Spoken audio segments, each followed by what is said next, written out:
हमने कल से विषय छेड़ा है ज्ञानी और पंडित में फर्क। पंडित होता है वो बाहर की किताबों का ज्ञान अपने दिमाग में इकट्ठा करता है, संस्कृत, प्राकृत, इंग्लिश आदि सब कुछ को आने लगता है, डिग्रियां मिलाता है, वो पंडित कहलाता है। और ज्ञानी जो होता है उसको अंतर से समझ गहरी होती जाती है, गहरी समझ के साथ उसका वर्तन होता है, उसके जीवन का कुछ क्राइटेरिया होता है। ज्ञानी कैसा होता है इसके लिए हमारे ही ज्ञानियों ने उसके लक्षण बताए हैं। अक्रोध वैराग्य जितेन्द्रियत्वं क्षमा दया शांति सर्वप्रियत्वं निर्लोभिदाता भय शोक हरता ज्ञानी नराणां दशलक्षणानि ज्ञानी नराणां दशलक्षणानि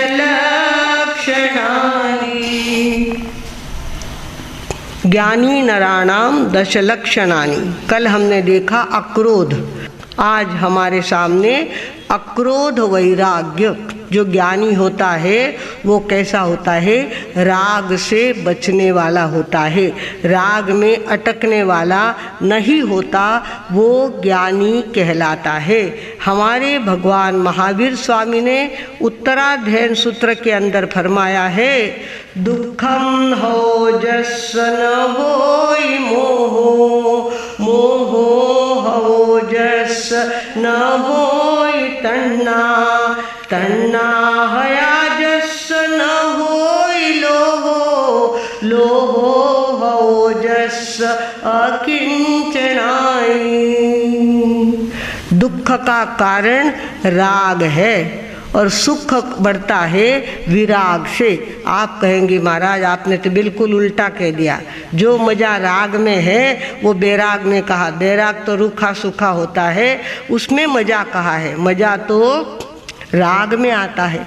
और हमारे भगवान का नाम तो वीतराग है। जिन्होंने राग पूर्ण रूप से अपने जीवन से माइनस कर दिया वे हमारे 2400 तीर्थंकर वीतराग परमात्मा है।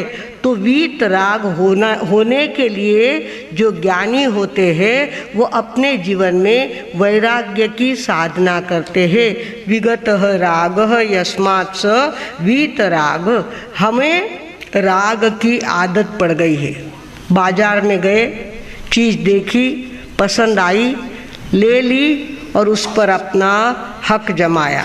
हमारे भगवान ने कहा कि तुझे आगे बढ़ना है तो राग भाव को कम करने की आदत लगानी चाहिए। कई चीज़ों का राग हमें कहीं मिल जाए, एकाध हीरे की अंगूठी, तो बाप रे कितनी खुशी हो जाती है। पर वही मिली हुई हीरे की अंगूठी अगर गुम हो जाए तो उतना ही दुख होता है। ऐसा जो राग है वो हमेशा दुख में ढकेलने वाला होता है और वस्तु में राग नहीं होता, राग अपने में होता है। भागवानों, हमें याद रखना है कि राग हमेशा दुख का कारण होता है, दुख का कारण होता है। राग का अर्थ ही मोह होता है, मोह का अर्थ ही हमारी इमोशनल भावना उसके प्रति जागृत हुई, हिप्नोटाइज हो जाते हैं हम। अपने कपड़े, अपने गहने, अपना घर, अपना परिवार, अपनी प्रॉपर्टी, अपना अमाउंट, इसके प्रति आपका क्या हो जाता है? मोह हो जाता है। और उसमें से कुछ भी कम हुआ तो फिर दुख होता है और आपको लगता है इसके बिना तो मेरा काम चलने वाला ही नहीं है, उसके बिना तो मेरा काम चलने वाला ही नहीं है। इस तरह से आदमी राग के प्रति आकर्षित होता जाता है और जितनी बार आकर्षित होता है उतनी बार उसको रोना ही पड़ता है। किसी न किसी बहाने से उसको रोना पड़ता है। उसको लगता है कि अरे मैं तो बराबर कर रहा हूँ, मेरे परिवार से प्रेम कर रहा हूँ, मेरी प्रॉपर्टी से प्रेम कर रहा हूँ, ये मेरा है, वो मेरा है, वो मेरा है। इस तरह से आदमी राग के भाव में आगे बढ़ता जाता है। और ज्ञानी लोग कहते हैं जो राग में आगे बढ़ता है वो ज्ञानी हो नहीं सकता।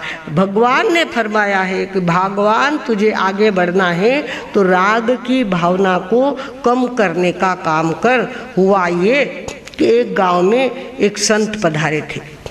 संत पधारे और व्याख्यान उनका चला, तो साधुओं का व्याख्यान पड़ी सूर्यगामी, ऐसा व्याख्यान होता है, उल्टी दिशा में, जिधर से दुनिया चलती है उसके विपरीत महाराज साहब बोलते हैं।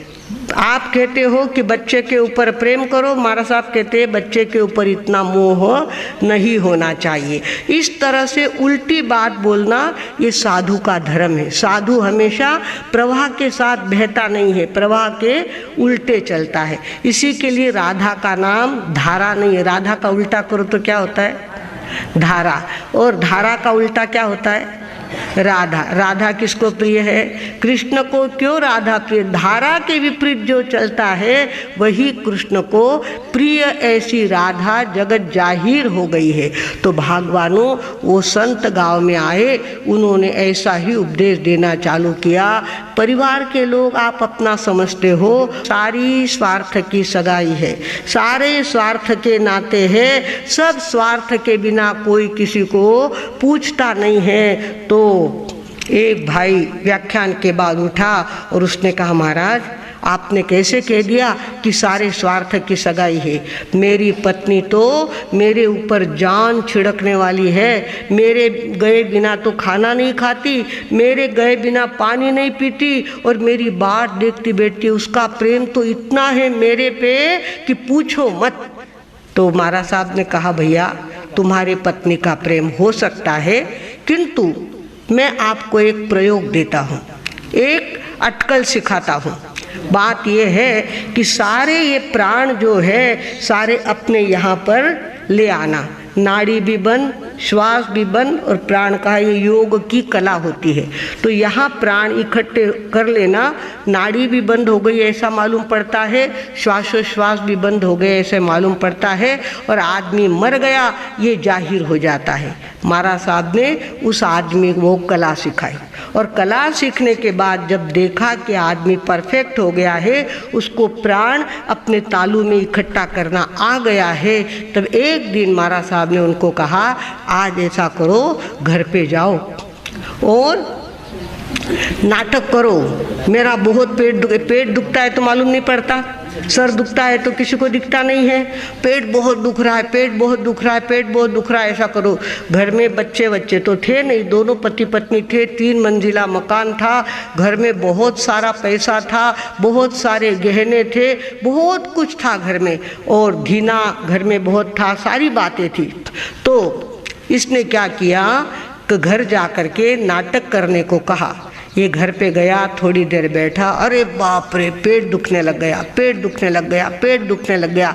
बैठे बैठे सो गया, सोते सोते गड़बड़ा लेटने लगा, और अरे अरे अरे बहुत पेट दुख रहा, बहुत पेट। वो बेचारी दौड़ रही है, कहीं सूट देखे, कहीं काली मिर्च देखे, कहीं कुछ करे। तब तक तो इसने दोनों हाथ लंबे कर दिए और गर्दन लुढ़का दी, गर्दन लुढ़का दी, और इसने देखा कि अरे सांस बंद हो गई, नाड़ी भी नहीं चल रही, क्या हो गया, ये चले गए क्या? अरे बाप रे, एकदम उसको लगा कि जोर से रोना चाहिए। फिर विचार आया ये तो चले गए हैं, मैं रोना चालू कर दूंगी तो अड़ोस पड़ोस के सारे लोग इकट्ठे हो जाएंगे, और मेरे घर में तो इतना पसारा पड़ा हुआ है, कहीं चूड़ियाँ निकाल के रखी है, कहीं गले के निकाल के रखे हैं, कैश कहीं पड़ी हुई है, और लोग घर में इकट्ठे हो गए। मुझे तो फिर मेरे पति का स्वर्गवास हो गया है, इसलिए खूने में बैठना पड़ेगा, जोर से रोना पड़ेगा, और दूसरे लोग घर में घुस जाएंगे और मेरे घर का सामान चला जाएगा। इसके लिए उसने क्या किया, ध्यान में आ गया कि ये तो चले गए, अब जाना नहीं चाहिए था, उनके बिना मेरी ज़िंदगी बहुत सुनी होने वाली है, जाना नहीं चाहिए था, पर अब चले गए हैं तो घर तो मुझे संभालना है ना। ऊपर से उसने एक एक खिड़की का सामान अवेरना चालू किया, सारी खिड़कियों में से सारे सामान व्यवस्थित रख के हर खिड़की को ताला लगा लिया, नीचे तक पूरा पसारा समेट लिया। फिर देखा कि इतनी मलाई जमा के रखी हुई है और ये खराब हो जाएगी, इसका घी करना तो बाकी रह गया है, तो घी तो कर लूँ इसका। इसके लिए क्या करी, बिलोना करने के लिए सवेरे तो जोर से उगेरना ही है रोना, सवेरे से तो जोर से रोना ही पड़ेगा। अभी तो क्या कर लूँ, पहले घी निकाल लूँ। उसने क्या किया, घी निकाल लिया। घी निकालने के बाद ताज़ा ताज़ा घी, उसने सोचा ये घी ऐसा ही खिड़की में रख दूँगी, लोग चाट जाएंगे मेरे घर के घी को, इसकी अपेक्षा इसके लड्डू बना लूँ। उसने क्या किया, सवेरे आटा सेकना चालू कर दिया और बढ़िया बढ़िया लड्डू बनाए, बड़े बड़े लड्डू। उसने सोचा कि अब मुझे रोने के लिए खूने में बैठना पड़ेगा और खूने में बैठने के बाद मुझे उठा नहीं जाएगा और मुझे खाया भी नहीं जाएगा। मेरे पति का जब तक दाह संस्कार नहीं होगा तब तक तो मुझे मुंह में कण भी लिया नहीं जाएगा और मुझे तो भूख इतनी लगती है कि खाए बिना रह नहीं सकती, मेरे तो पित्त भड़कने लग जाते हैं, खाए बिना तो काम नहीं चलता, लड्डू बना लूँ। तो उसने क्या किया, लड्डू बना लिए, बड़े बड़े भर के घी के, ताजे घी के लड्डू बना लिए। और लड्डू बना के क्या किया कि 2 लड्डू तो छीके में रख दिए, 2 लड्डू बाहर में रखे और 2 लड्डू अपने खोड़े में रख लिए, अपने गोदी में 2 लड्डू रख लिए कि घूंघट निकाल के रोने की परंपरा थी पहले थी, तो घूंघट में से एक एक कवा खा सकूंगी, इसलिए क्या कर लिया, 2 लड्डू खोड़े में रख लिए और 2 लड्डू बाहर रखे थे। और देखते देखते सवेरा हो गया, लड्डू का काम पूरा हो गया, 2 खाई लिया पहला। और उसने क्या किया कि मुझे भूख ही ना लगे, इसके लिए पहले लड्डू खा के बैठ जाऊँ ताकि 12 बजे तक तो भूख ही नहीं लगेगी। पहले तो लड्डू दबा लिए पेट में। अब ये बिंद राजा सब देख रहा है, मारा बिना जिमती नहीं, मारा बिना पानी पीती नहीं, इतना नाटक करने वाली अब लड्डू खाने को बैठ गई है। इसको सब ध्यान में आ रहा था, इसका चैतन्य जागरूक था, वो सारा नाटक देख रहा था। और 2 लड्डू उसने छीके में रखे, 2 लड्डू खा लिए और 2 लड्डू अपने खोड़े में रख लिए। खोड़े में लड्डू रख लिए, पास में पानी का लोटा रख दिया ताकि बहुत रोना आ रहा है, लोटे में हाथ डालना और घूंघट के ऊपर घूंघट गीला कर देना ताकि कितना रोना आ रहा है, कितना रोना आ रहा है ये भी लोगों को दिखना चाहिए। इसके लिए रोने का नाटक करने के लिए लोटा भी पानी का पास में रख लिया। बिंद राजा सब देख रहा है कि वाह भाई वाह, या तेरा नाटक मैंने भी देख लिया है। और इस तरह से अब उसने सोचा अब तो रोने के लिए बैठना पड़ेगा, अब रोने के लिए बैठना पड़ेगा। सब काम अवेर लिया, जहाँ वहाँ ताले वाले सब व्यवस्थित कर लिया और फिर जोर से रोना चालू किया। रोज रोने का चालू किया। फिर एकदम विचार आया कि रोऊंगी तो अभी अड़ोस पड़ोस वो बिंद राजा सोचता है इसकी आवाज़ अगर चालू हो गई और ये रोने लग गई और अड़ोसी पड़ोसी इकट्ठे हो गए तो हमारा नाटक तो सारा फेल जाएगा। तो वो क्या कर रही है, प्रैक्टिस कर रही है। वो रोते रोते बोलना क्या, रोते रोते बोलना क्या, वो प्रैक्टिस कर रही है। वो कह रही है सरक सिधाता बाल माँ कुछ तो कहता जाजो जी। सरक सीता, सरग यानी स्वर्ग, सरक सिधाता बाल माँ कुछ तो कहता जाजो जी। कुछ तो कहता थे मैंने कई कहो नहीं, कई बोलिया नहीं, चाल्या नहीं, सीधा गया प्रथे जावता जावता कई तो कहने जाओ, कुछ तो कह के जाओ। सरक सिधाता बाल माँ कुछ तो कहता जाजो जी। बाल माँ एकदम जागा और उसने कहा खोड़ा मैला फूट जावे तो छीका मैला खाजो जी।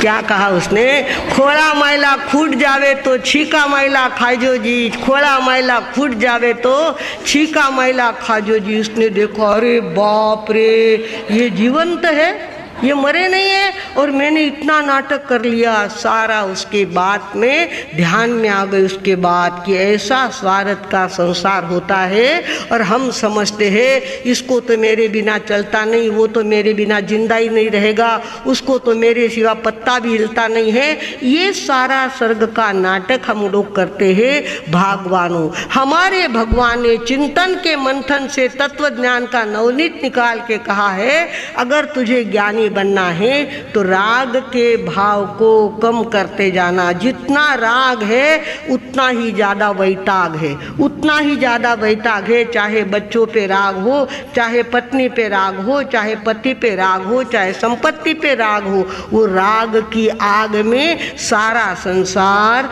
जल रहा है। हमें याद रखना है, मैंने अच्छी तरह से जानी रे दुनिया की झूठी प्रीत।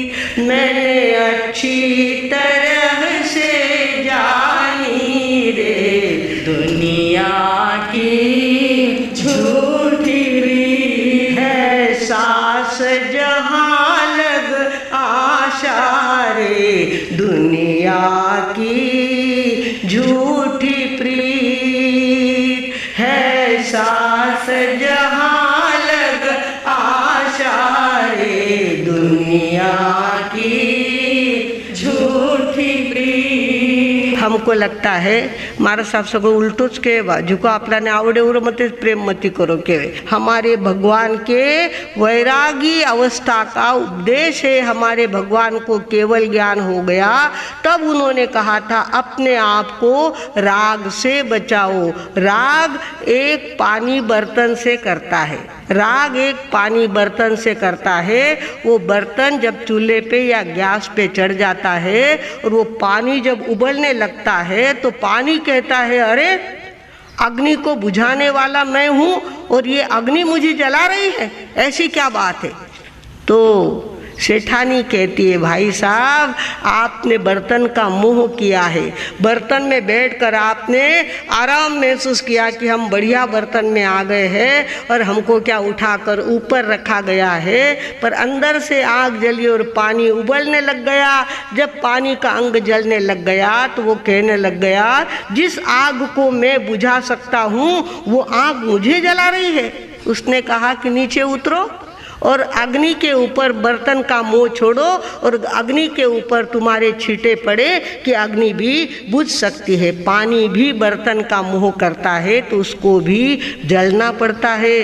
तिल में जब तक तेल होता है तब तक घानी में उसको पेलना पड़ता है। गन्ने में जब तक रस होता है तब तक उसको क्या करते हैं, गुराड़ के अंदर उसको भी पीला जाता है। भगवानों, जब तक तुम्हारे पास राग भावना होगी ये मेरा वो मेरा वो मेरा, तिल समझता है तिल मेरा है, गन्ना समझता है रस मेरा है, अरे तेरा है, तुझे पीलना पड़ेगा, तुझे घानी में जाना पड़ेगा और तुझे ही तेरे ही अंग अंग को दबना पड़ेगा।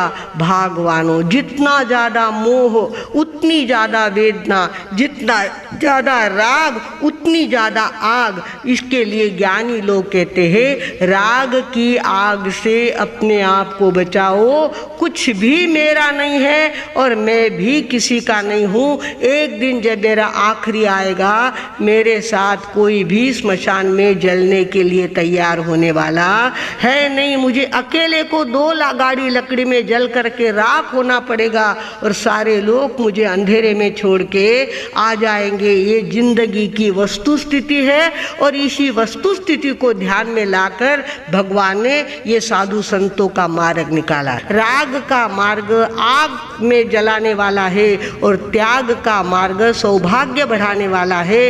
इस प्रकार का विश्वास आपके अंदर जागृत हो। इसी सद्भावना के साथ अब मैं विराम लेती हूँ।